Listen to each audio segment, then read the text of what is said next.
नमस्ते। आज हम गणित विषय के अंदर विभिन्न प्रकार की संख्याओं का अध्ययन करेंगे। तो आप सभी इस कक्षा को शुरू से लेकर अंत तक ध्यान से देखें एवं समझें, ताकि आपको विभिन्न प्रकार की संख्याएं आसानी से समझ में आ सके। और साथ ही सब्सक्राइब कर दें, ताकि इससे आगे आने वाली कक्षाएं आपको आसानी से उपलब्ध हो सके। तो इस कक्षा के अंदर आपको 10-15 मिनट के अंदर जितनी भी संख्या है वो एकदम आसानी से समझ में आ जाएगी। तो गणित के अंदर 10 अंक होते हैं जो 0 से लेकर 9 तक होते हैं, जिसको हम डिजिट भी बोलते हैं या अंक संख्या बोलते हैं, जो 0 से लेकर 9 तक होते हैं और 10 होते हैं कुल। और यही अंक इन संख्या में आते हैं। तो आज हम सबसे पहले प्राकृत संख्या पढ़ेंगे। प्राकृत संख्या साथ साथ में मैं परिभाषा बोलूंगा, जो आप लिख भी सकते हो, और उदाहरण साथ साथ में देता रहूंगा। प्राकृत संख्या, जो संख्या 1 से शुरू होकर अनंत तक चलती है वो प्राकृत संख्या कहलाती है। जो संख्या 1 से शुरू होकर अनंत तक चलती है वो प्राकृत संख्या कहलाती है। और इसके बाद में पूर्ण संख्या। पूर्ण संख्या जो 0 से शुरू होकर अनंत तक चलती हैं वो पूर्ण संख्या कहलाती है। यदि प्राकृत के अंदर 0 भी सम्मिलित कर दें तो ये क्या कहलाएगी? पूर्ण संख्या, ऐसे भी बोल सकते हैं। तो प्राकृत संख्या 1 से शुरू होकर अनंत तक चलती है एवं पूर्ण संख्या 0 से शुरू होकर अनंत तक चलती है। इसके बाद में पूर्णांक संख्या। पूर्णांक संख्या, यदि पूर्ण के अंदर ऋणात्मक वाली संख्या भी शामिल कर दे तो वह पूर्णांक संख्या कहलाएगी। जैसे 0 से इधर ऋणात्मक संख्या एवं 0 से इधर धनात्मक संख्या। तो पूर्णांक संख्या ऋणात्मक एवं धनात्मक दोनों ओर चलती हैं, ये क्या कहलाती हैं? पूर्णांक संख्या। पूर्णांक संख्या, पूर्ण संख्या में यदि ऋणात्मक संख्या भी शामिल कर दे तो वह पूर्णांक संख्या कहलाती है। यदि देखें 0 से इधर धनात्मक संख्या है एवं 0 से इधर ऋणात्मक संख्या है, तो पूर्णांक संख्या धनात्मक एवं ऋणात्मक दोनों ओर चलती है। एवं 0 से इधर धन पूर्णांक कहलाएगी एवं 0 से इधर ये ऋण पूर्णांक कहलाएगी। तो प्राकृत, पूर्ण और पूर्णांक संख्या होगी। एवं मैं लास्ट में ये भी बताऊंगा इनसे किस प्रकार के प्रश्न बनते हैं। परिभाषा तो केवल समझने के लिए, लेकिन इसके उदाहरण बहुत जरूरी है, ताकि इससे पता चलता है उदाहरण से कि इससे प्रश्न कैसे बनते हैं, वो मैं बाद में बताऊंगा। अभी हम पढ़ेंगे सम संख्या एवं विषम संख्या। तो सम संख्या किसे कहते हैं? सम संख्या जिस संख्या में 2 का भाग पूरा पूरा जाता है वो सम संख्या कहलाती है। जिस संख्या में 2 का भाग पूरा पूरा जाता है वो सम संख्या कहलाती है। एवं विषम संख्या, जिस संख्या में 2 का भाग पूरा पूरा नहीं जाता है वो विषम संख्या कहलाती है।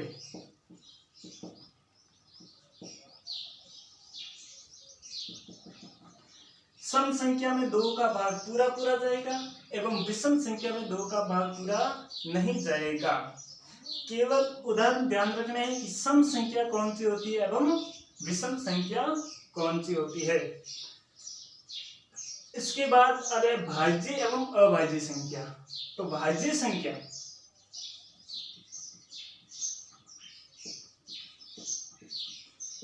भाज्य संख्या जिस संख्या में 1 एवं स्वयं को छोड़कर किसी अन्य संख्या का भाग जाता है तो वह भाज्य संख्या कहलाती है। क्योंकि एक में हर किसी का भाग, एक का भाग हर किसी संख्या में जाता है एवं स्वयं का भाग स्वयं संख्या में जाता है।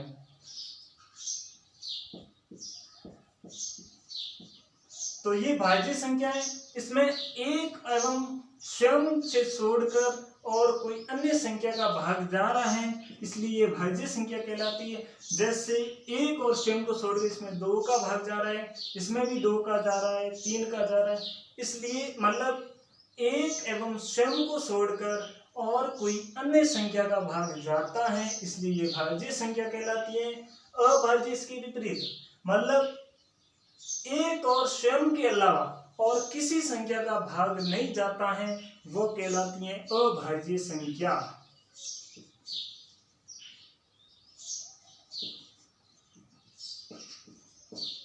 अभाज्य संख्या में 2, 3, 5, 7, 11 इस प्रकार ये 100 तक कुल 25 अभाज्य संख्या होती है। तो भाज्य और अभाज्य हो गया।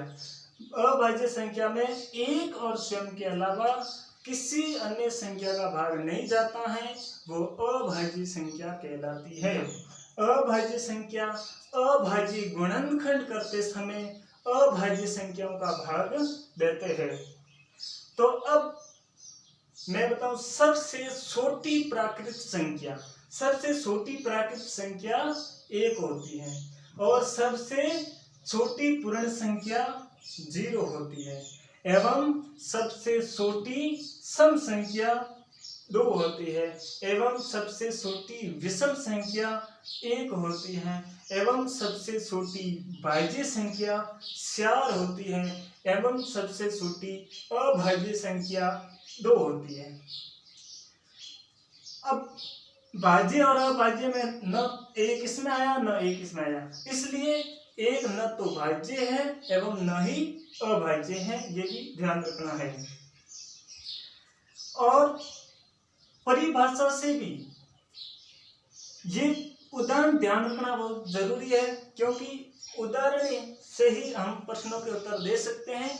जैसे प्रश्न आया 1 से लेकर 10 तक प्राकृत संख्याओं का औसत ज्ञात करो, तो हमें पता होगा 1 से लेकर 10 तक प्राकृत संख्या कौन सी होती है, या 1 से लेकर 10 तक सम संख्या का औसत ज्ञात करो, या 10 तक भाज्य संख्या का औसत ज्ञात करो, या 10 तक अभाज्य संख्या का औसत ज्ञात करो।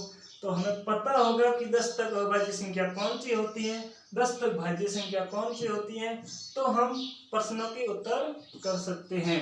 तो इसके उदाहरण ध्यान होने बहुत जरूरी है। अब हम परिमेय और अपरिमेय संख्या पढ़ेंगे। परिमेय संख्या, जिस संख्या को p/q के रूप में लिखा जा सकता है, वो परिमेय संख्या कहलाती है। जिस संख्या को p/q के रूप में लिख सकते हैं, वो परिमेय संख्या कहलाती है। और अपरिमेय संख्या,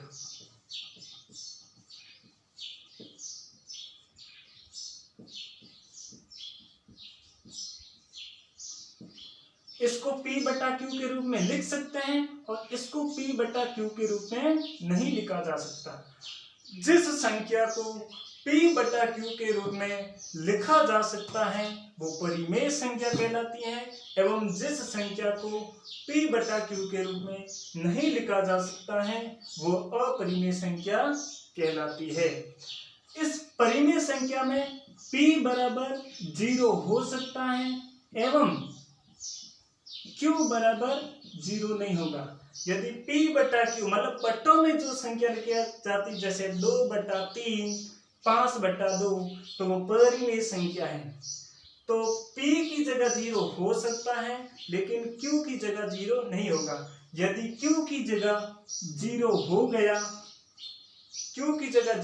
तो वो अपरिमेय संख्या हो जाएगी। तो परिमेय संख्या कौन सी है? सबसे महत्वपूर्ण बात यह है कि परिमेय संख्या कौन कौन सी है एवं अपरिमेय संख्या कौन कौन सी है।